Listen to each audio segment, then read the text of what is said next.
Fala pessoal, hoje a nossa conversa aqui no Planeta Caminhão é bem técnica. Se você gosta de saber do funcionamento da parte mecânica dos caminhões, então assista aí que está imperdível para você. Na verdade o motor MAN D08 não é propriamente um lançamento no mercado, mas por conta das características dele, ainda existem dúvidas técnicas sobre o funcionamento dele. Então hoje você vai entender um pouco melhor as diferenças do D08 quando comparado a outros motores do mesmo segmento.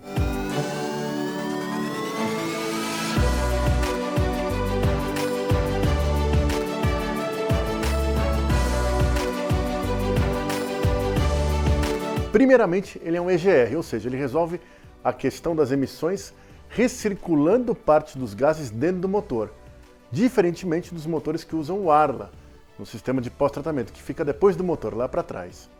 E a outra particularidade dele é o sistema de duas turbinas que trabalham em conjunto. Uma que tem a pegada em giros mais baixos e a outra que entra em funcionamento em giros mais altos. Mas para entender tudo isso com mais detalhes, conversamos com Juliano Pereira, que é da engenharia da MAN Latin America. Vamos lá!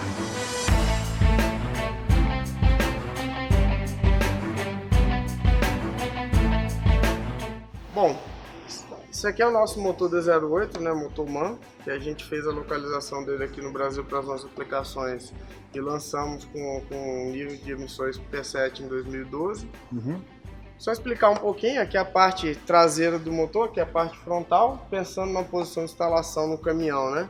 Certo. Ele acompanha, a parte traseira do caminhão está para esse lado, a parte frontal com o sistema de arrefecimento está para o lado direito.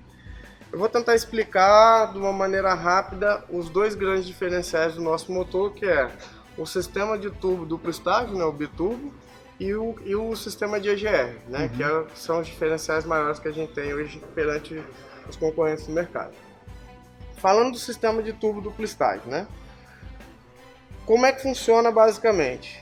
Eu tenho o ar que vem do sistema de admissão, né, que vem da tomada, passando pelo filtro.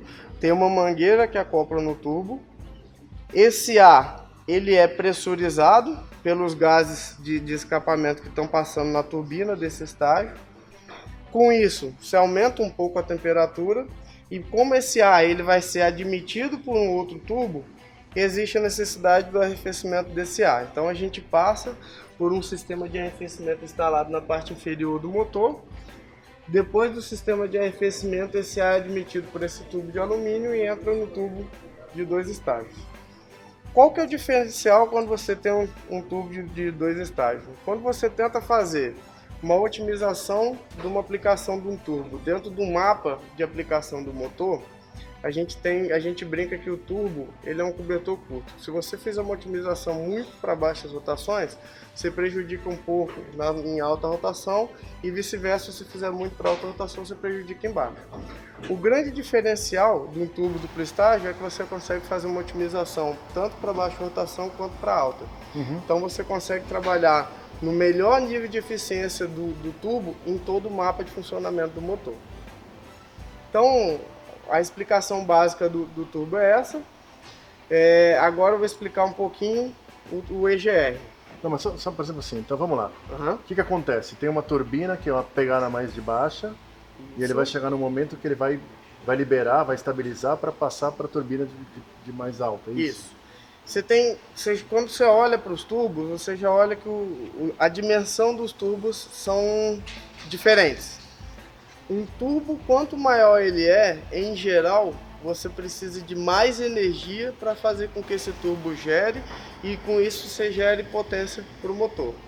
Então você tem um tubo um pouco menor que ele tem uma baixa inércia e um tubo maior que ele tem uma inércia um pouco maior.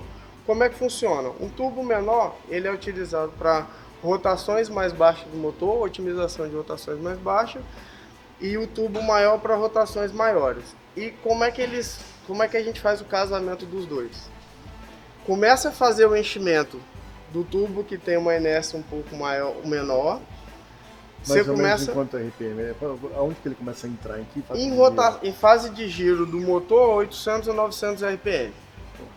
Tanto é que você vê, se você pegar a nossa curva de torque, hoje no mercado a nossa curva de torque é a maior, que tem a maior faixa plana.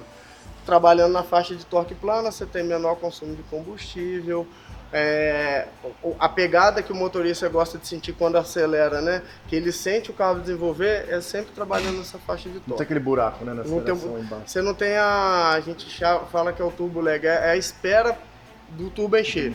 Você passou no quebra-mola, por exemplo, a rotação baixa para 800 RPM, você aperta o acelerador, ele fica esperando até chegar em 1400 RPM para daí ele começar a desenvolver. Entendi.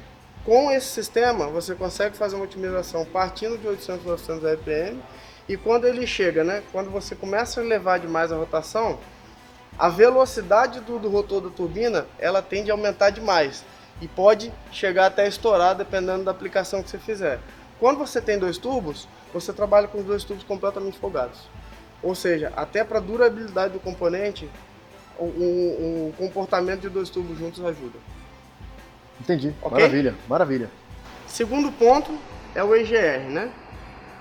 Diferente do que 100% dos nossos concorrentes fazem no mercado, eles utilizam o SCR, tratam os gases de escapamento no sistema de exaustão, né, no sistema de escapamento, com a adição do Arla. O nosso não tem nenhuma adição de Arla. E como é que isso funciona?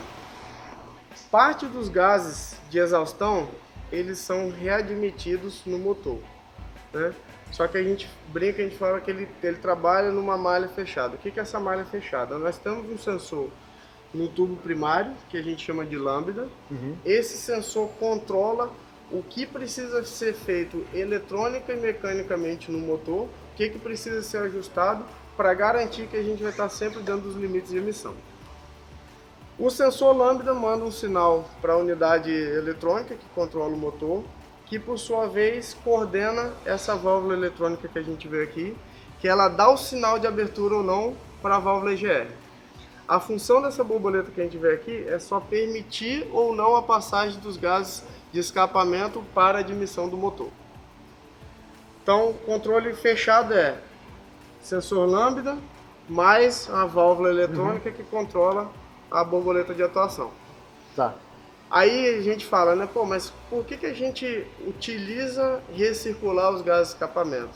O principal intuito, a diferença do motor quando ele trabalha com EGR, é que o motor com SCR, ele trata na combustão o material particulado, ele emite um maior NOx, né, óxido nitroso, e ele faz o tratamento desse NOx no sistema de pós-tratamento. O motor EGR não. O motor EGR, na sua combustão, a gente trabalha para reduzir o número de particulado e aí, consequentemente, o número de NOx aumentaria. Só que o número de NOx ele também é relativo à temperatura de combustão que você tem. Quando você reaproveita os gases de escapamento, você baixa a temperatura de combustão e, consequentemente, o NOx. Então, a função básica é essa, mas assim, a gente também não permite que ele readmita no nível de temperatura que sai aqui no coletor de exaustão, que é na casa dos seus 600, 630, 640 graus. O que a gente faz? Os gases de escapamento passam pela válvula de controle, pela borboleta. A borboleta, na verdade, ela pega os gases que estão saindo, parte dos gases, né? Um pedaço deles, e vai separando para voltar para dentro do motor, é isso? Hoje a gente tem um rate que pode ir de 0 a 30%. Então, de 0 a 30%, dependendo da condição de atuação do veículo, né? Tá. A resposta que o veículo precisa do motor, ela modula entre 0 e 30% o quanto que ele precisa readmitir pode de gás. Pode chegar até 30%, ele vai desviar de volta para o motor até 30% dos gases dele. Até 30%. Entendi, perfeito. Então, passa pela borboleta, vem para o módulo de recirculação dos gases. Tá. Né? Aqui a gente tem um sistema de resfriamento dos gases. Você vê essa tubulação aqui, né? Esse motor é o motor demonstração em corte.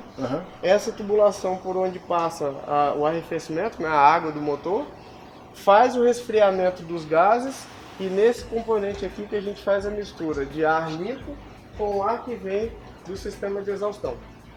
A partir daqui ele entra no coletor de admissão e vai para dentro do cilindro. Isso refrigera, né? Isso basicamente refrigera o... Esse módulo, a função básica dele é refrigeração. Tá. Passa por aqui, esfria os gases e junta aqui com o ar limpo. Que tá entrando. Isso aí. Tá. E o ar limpo vem da turbina, que passou pelo resfriador de ar e chega aqui na conexão de admissão. Perfeito. E aí vai para o sistema de admissão, entra no motor? Vai para o motor e aí combustão normal. Interessante. E aí sistema fechado, sensor lambda. Conceitualmente ele é um sistema relativamente simples, né? Em termos de ele é um sistema, ele é simples, só que tem alguns segredos ao longo do desenvolvimento, que é o que a gente tem que fazer o fine tuning que a gente fala, né? Quando está fazendo a aplicação do motor, para que ele seja um sistema simples e robusto. Perfeito. Maravilha. Legal, Juliano. Valeu, cara. Obrigado. Ok? Valeu mesmo. Até mais. Tá certo. Valeu mesmo.